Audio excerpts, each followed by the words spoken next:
On venait de passer des semaines mémorables à Kalymnos, où on avait profité au maximum de ce paradis d'escalade.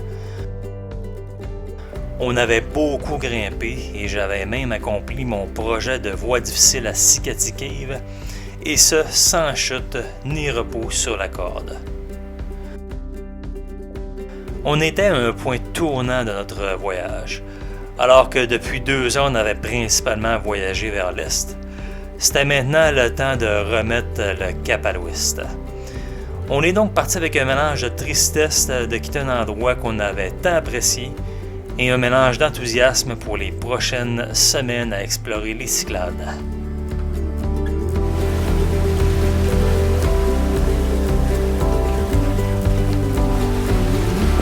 Cette navigation de l'Eros à Levita. On a des superbes conditions de voile, environ 10 nœuds de vent, on est au très bon plein.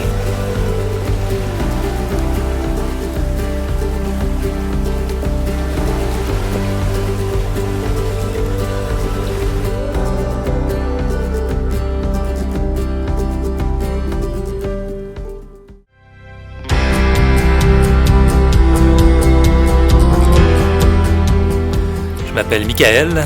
Moi, c'est Caroline. On vous raconte notre périple en Méditerranée où on joint nos passions pour la voile et l'escalade.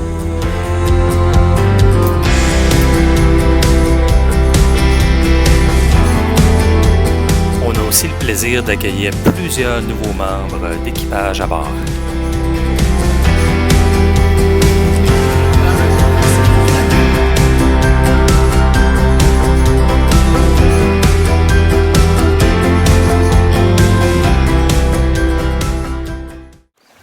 Le mouillage de Levita, c'est une petite île perdue dans le milieu des Cyclades. Il y a seulement qu'une famille qui y habite.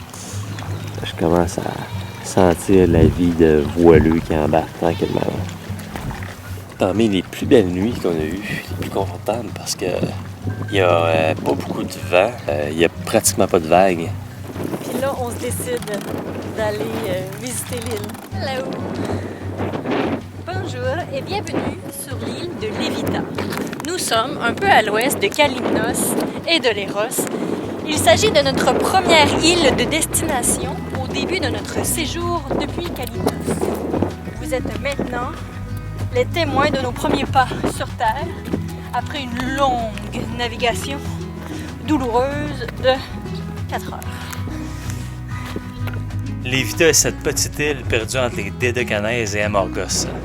Une famille de 5 qui vivent et opèrent une taverne destinée aux navigateurs. Ils produisent à mon avis la meilleure confiture de figues. J'aurais juste dû en acheter plus.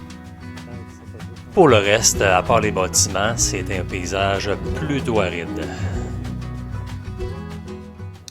Toujours un plaisir de se lever en même temps que le soleil. On est toujours au mouillage de Levita, passé 2 nuits ici, puis là, ce matin, c'est l'heure du départ. C'est ça, moi je trouve tout le temps que c'est vraiment ces beaux moments-là que j'apprécie la voile. C'est le calme des mouillages isolés. Ici, la beauté, c'est qu'il n'y a pas aucun véhicule, il n'y a pas de moto, pas de voiture, fait que ça fait vraiment du bien de se retrouver dans un mouillage aussi isolé. Relax. On entend les chèvres, les petits bêlements avec leurs cloches. Fait que c'est fantastique, ça.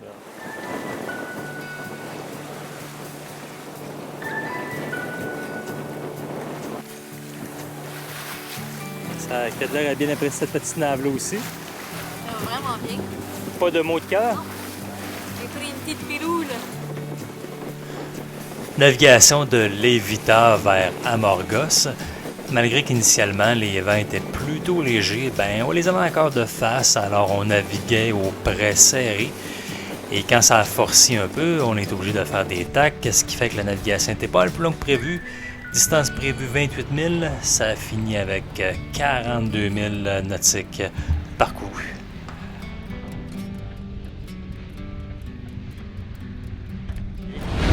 C'est vraiment cool, moi j'apprécie beaucoup ces conditions de voile-là, sincèrement. Caroline un petit peu moins parce qu'elle est malade. Comment ça va, petite chica? Ça va mieux. Ouais? On mange des céréales, on mange des poutines et des biscuits au chocolat. La bédaine à bout de même. Je la tiens. Le vent commence à baisser un petit peu, c'est plus confortable que tantôt.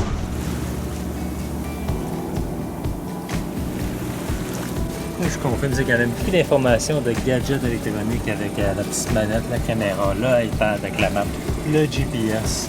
J'ai bien rodé, Caro sait exactement son rôle quand on vient plus s'ancrer. Je vais utiliser la manette, ça te dérange pas? Le bout que j'ai pas dit à Caro, c'est que j'ai un petit peu d'observation aussi avec la caméra. Caro est hors de tout doute mon équipière favorite. En plus des raisons que vous pouvez imaginer, elle est vraiment à son affaire. Entre autres quand vient le temps de s'ancrer. Ouais, j'aime ça, moi! Ici, Mick voulait essayer sa nouvelle manette. Après avoir jeté l'ancre, on fait marche arrière et on laisse aller de la chaîne. Judicieusement marqué, selon Michael. On arrête de jeter de l'ancre lorsqu'on arrive à la longueur désirée en fonction de la profondeur.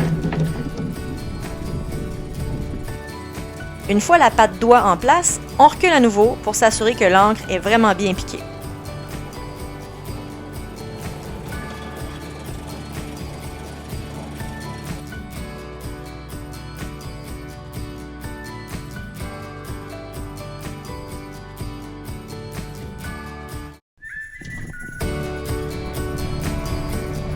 Une fois bien ancré, je pars pour une mission d'exploration dans cette immense baie.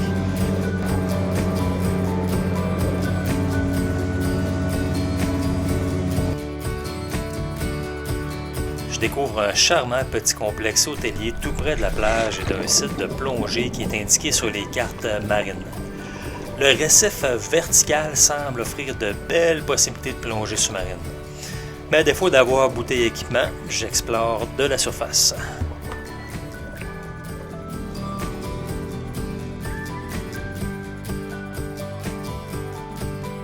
Juste au nord de Amorgos, on était dans une grande baie protégée par l'île inhabitée de Nikouria. Aussitôt que les quelques touristes ont quitté la plage en bateau-taxi, mais on s'est retrouvés dans un mouillage des plus paradisiaques.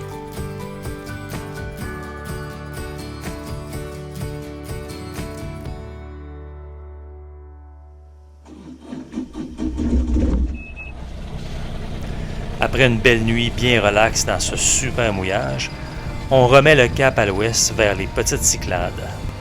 Des vents du nord d'environ 10-15 nœuds faiblissant en après-midi étaient prévus.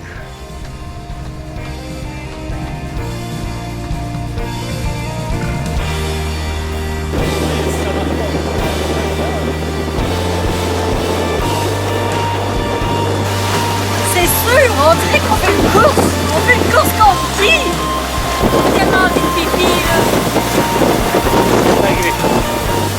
Finalement, on s'est fait ramasser solide par des vents nord-nord-ouest, donc au très bon plein avec des rafales à 25. Wow! Ça en était une bonne, ça!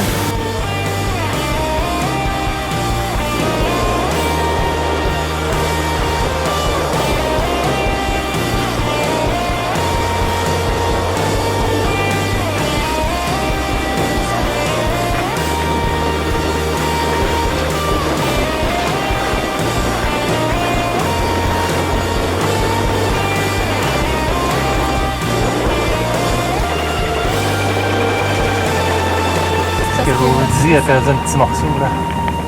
Et vous, les beaux aérateurs, il y en a un qui manque. Sacré moyen. Ouais, il faut mettre quelque chose, sinon il y a l'eau qui va rentrer là. Ouais. Oh ben le bateau, après une petite navigation au près. Faut voir que vent d'eau, là, c'est pas un petit peu. On a les mêmes vents qu'on avait tantôt, soit le vrai 22. On a ça de dos avec un petit peu de génois, c'est tellement smooth. Carole a laissé encore de changer de bateau, là, si tu trouves un bateau plus gros. Alors là que le bateau de nos voisins depuis tantôt, là. Osez pas assez spacieuse pour elle. Voici ce qu'on a pour souper. Avec un petit peu de sauce soya. Caro est minimaliste, vous le saviez. Hein? Mais, il y en a deux assiettes comme ça quand même.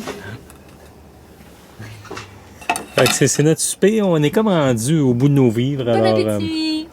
Et que j'adore quand Caro fait ça. Des sushis! Et non, il n'est pas pensé que je commence à manger du poisson. Ce sont Pourtant, il y en avait des plein sushis alentour. végétariens. Il y a des avocats dans chaque, il y a des pêches dans chaque. Ah, pas ceux-là. Puis il n'y a pas de carottes que t'aimes pas. Fait que lui, c'est le tien ici. Ça fait du bien aujourd'hui. Ouais. On est vraiment... Caro a fait une navigation complète sur le pont là. Sans être malade. Ça brassait que le sacramouille, ça brassait vraiment. Vraiment avec des vents de fou là, de 25 nœuds au près serré. Genre, qui veut faire du près serré dans 25 nœuds? Eh oui. Ouais. Tu fais quoi, là? Jeter des rames. Mais on n'a pas beaucoup d'argent, mais on garde nos affaires longtemps, on garde le dinghy longtemps. Fait que c'est pété les rames. Ils sont pétés. L'an passé, je les ai réparés avec des broches à l'intérieur. Puis ça tienne. Le problème qu'on a, c'est les moyens de propulsion. Le moteur est presque cassé. Et les rames sont cassées réparées. Les doigts de mer.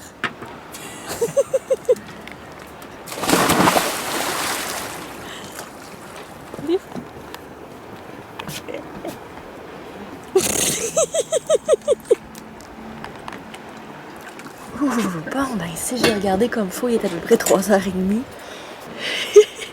Mick est en train d'installer l'ancre en arrière du bateau. Bon, on fait ça comme ça, puis c'est vraiment pas agréable. On va essayer de mettre une ancre en arrière. À suivre. Un angle de fesses, ça veut dire le bateau. Qu'on ait la houle en arrière, qui arrive d'en arrière plutôt que de côté. Alors, ceci a été ma solution.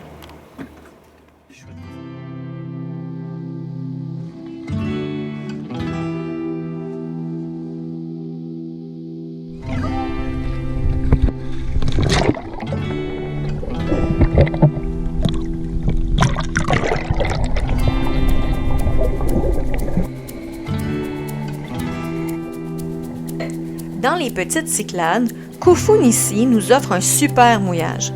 Fond de sable plat, l'eau cristalline, comme si Rosie était ancrée dans une piscine peu profonde. Avec le fait tirant d'eau de Rosie, on a pu s'ancrer devant les autres voiliers et éviter un peu la petite houle.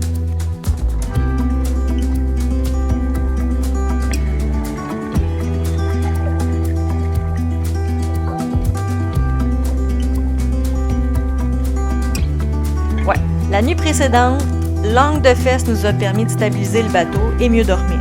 Ça évitait simplement que Rosie change de direction et reçoive la houle de côté quand les vents tombaient la nuit.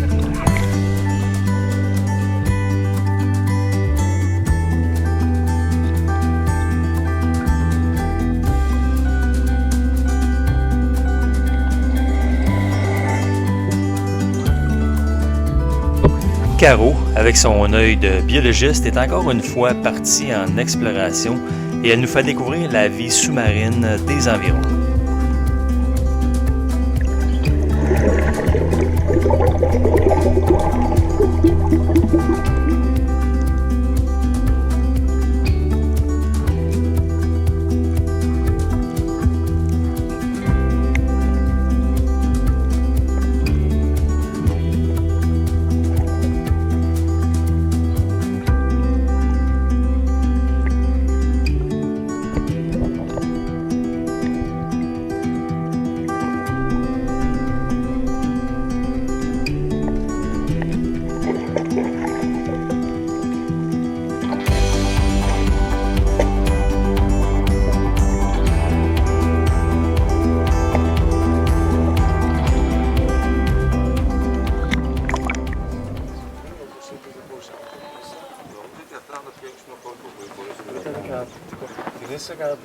On n'est pas vraiment assidu pour faire des publications sur à bord de Rosie Bank, parce que quand on fait des publications, ben, ça nous prend un endroit spécifique où est-ce qu'il y a du Wi-Fi assez fort. Fait que ça veut dire qu'il faut sortir du bateau. Puis il est en train de faire la publication sur notre journée d'escalade à Kalymnos. Oh là! On se sent vraiment là, comme des backpackers parce qu'on est dans une berge de jeunesse pour pouvoir avoir de l'ombre et du data. Et on a des nouvelles de Darwin Sound présentement. Ils sont en voyage sur leur bateau avec les 4 moussaillons. Ah, bon, tabarouette. Ça va? Ben oui, malheureusement, on n'est pas sur Rosie. Il n'y avait pas assez de bonne connexion. On est obligé de sortir.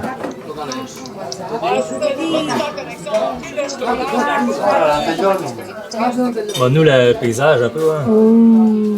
Oh boy, ça c'est mollo comme météo, hein? Ah ouais. Ah, c'est vraiment cool, ça. Nice. Ouais. Ah ouais, ok. Ça rappelle-tu des beaux aérateurs que sur Rosie, 24? On en a perdu un hier. Et hier, on s'est fait ramasser solide dans du 18 à 22-23 nœuds, mais au près. Fait que, écoute, ça brassait bien des splashs. Puis là, quand on est arrivé pour rentrer le génois, l'écoute de génois s'est enroulé autour de l'aérateur. Puis il a juste donné le petit twist qu'il avait besoin pour finir de se dévisser. Fait que là, je l'ai vu tomber dans l'eau, plouf. Mais là, il n'y avait rien à faire. Je pouvais pas comme aller ramasser et sauter, c'était impossible. Là.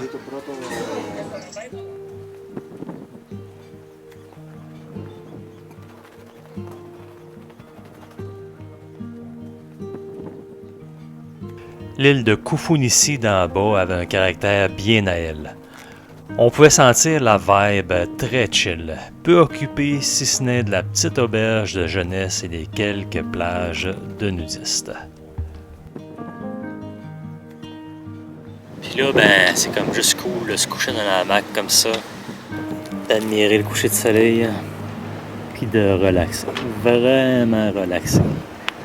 On a eu la première phase d'escalade qui était pas mal intense, puis on dirait que c'est comme les Anglais disent, le wind down. C'est sympa, la vie sur un voilier, c'est vraiment relax, puis j'apprécie beaucoup, beaucoup. Donc Caroline a commencé à prendre nos petites, c'est bizarre, hein, nos petites routines, habitudes. Je fais à manger, Caroline fait la vaisselle, ça nous laisse un petit moment nous autres. Quand je viens m'installer sur le hamac comme ça devant du bateau, c'est un beau petit moment vraiment relax. Je sais pas comment dire, je l'ai dit, mais je l'ai dit encore, j'apprécie beaucoup. Bon, mais c'est très chill au petit port de Koufonissi. I suppose that you will stay. Yeah? That's your bet. Good. I bet. Thank you very much. See you later. Notre arrêt au port de Koufonissi pour remplir les réservoirs d'eau était censé prendre quelques minutes. Mais rendu là, la plage et les restos avaient vraiment l'air cool. On est allé prendre un verre et manger. Ensuite, on est tombé sur une shop de location de vélo, puis on s'est dit, ben pourquoi pas. Alors, de petite aventure à petite aventure, ça l'a fini par un tour de l'île de 4 heures en vélo. Comme on voit la mountain bike qui ressort. Oups, il est à droite.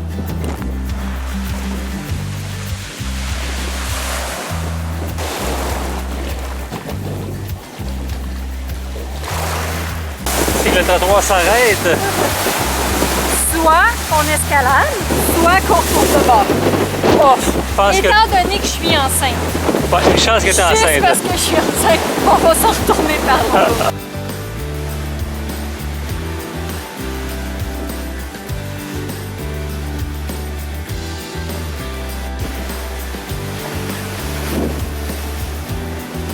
Le beau petit port de Koufonissi. On quitte maintenant.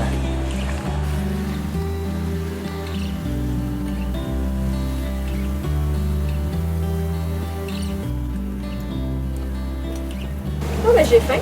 Mais aujourd'hui, nous avons acheté un melon d'eau. Alors, c'est la collation. Alors, je demande à Mickaël d'aller me chercher mon petit melon d'eau. J'ai été vraiment sage parce qu'il y avait des melons d'eau ça de gros. Caro joue la comédie. Oh, je suis en train de mourir de faim. Appelez le 911. Le Oh, 112. ici, c'est le 112. Bon, pour vous, mais pas moi. De ce Je voyage-là. veux mon melon d'eau. C'est. Tiens, me chercher mon melon d'eau.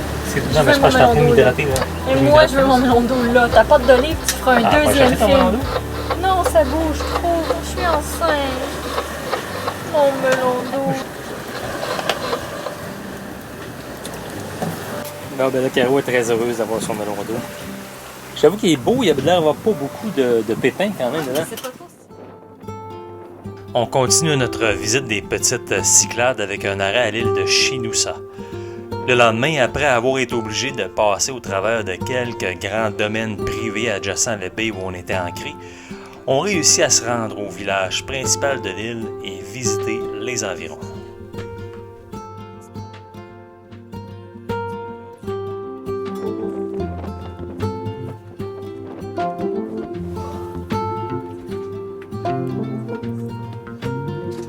C'est encore un beau moment toujours de souper avec le coucher de soleil. Et moi. Et Caroline, évidemment.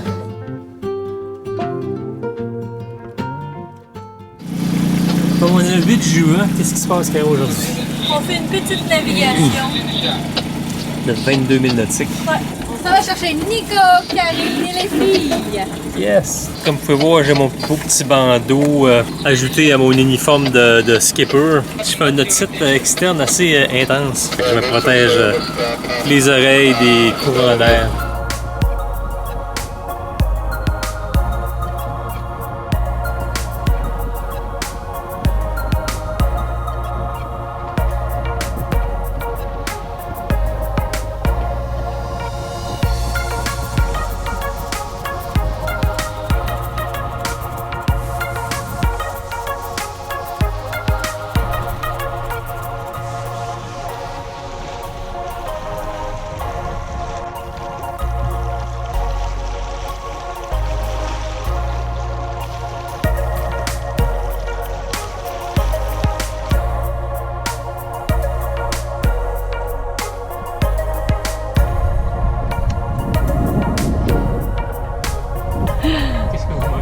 Les céréales. Souvent, on filme quand ça pousse, ça brasse, puis qu'il y a des vagues, puis c'est extrême. Mais là, ça va à peine de filmer quand on chill autant que ça, relax sur Rosie. Juste assez de banc pour nous faire avancer. C'est vraiment très, très relax.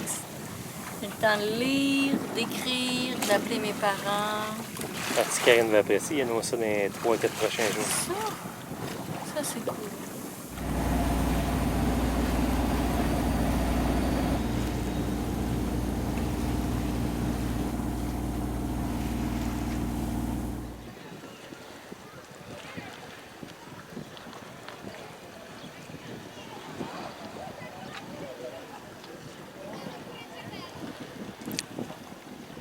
Petit mouillage juste au nord de Naxos. C'est bien différent des derniers qu'on a eu, mais wow! Que c'est beau! Bon, ben nos invités s'en viennent. Là, Caro a tout fait le ménage. On a rarement vu la cabine arrière aussi vide et propre que ça. Mais la douche est condamnée hors de tout doute.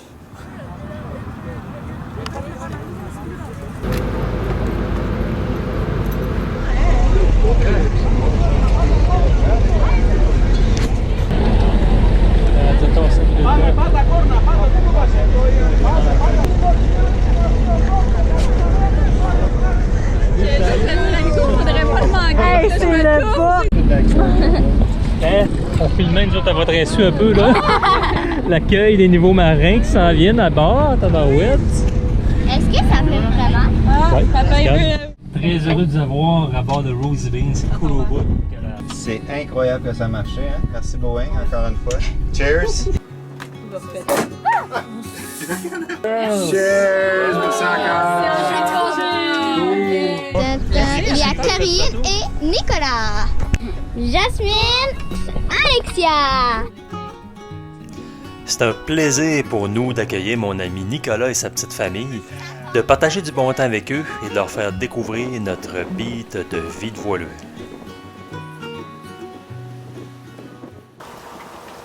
La théorie de Caroline, c'est que partout où on va, il y a une chèvre à installer. Il y a une vue dessus. Fait que là, moi, je suspecte que c'est une chèvre mécanique.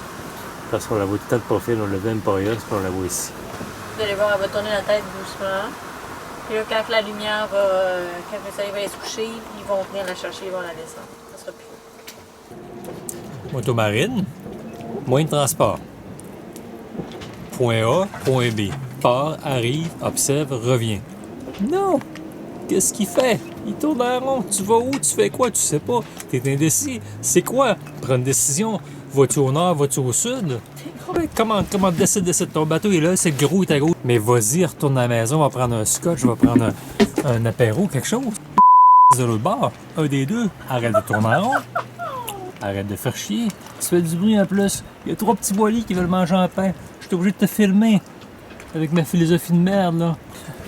Parce que je me dis, t'as pas fait la même chose, toi, de faire de la moto puis tourner en rond? Moto, Ben, moyen de transport, non. point A, point B. Tu Ben y oui. vas, B, t'observes, tu reviens. Hey, Non, non.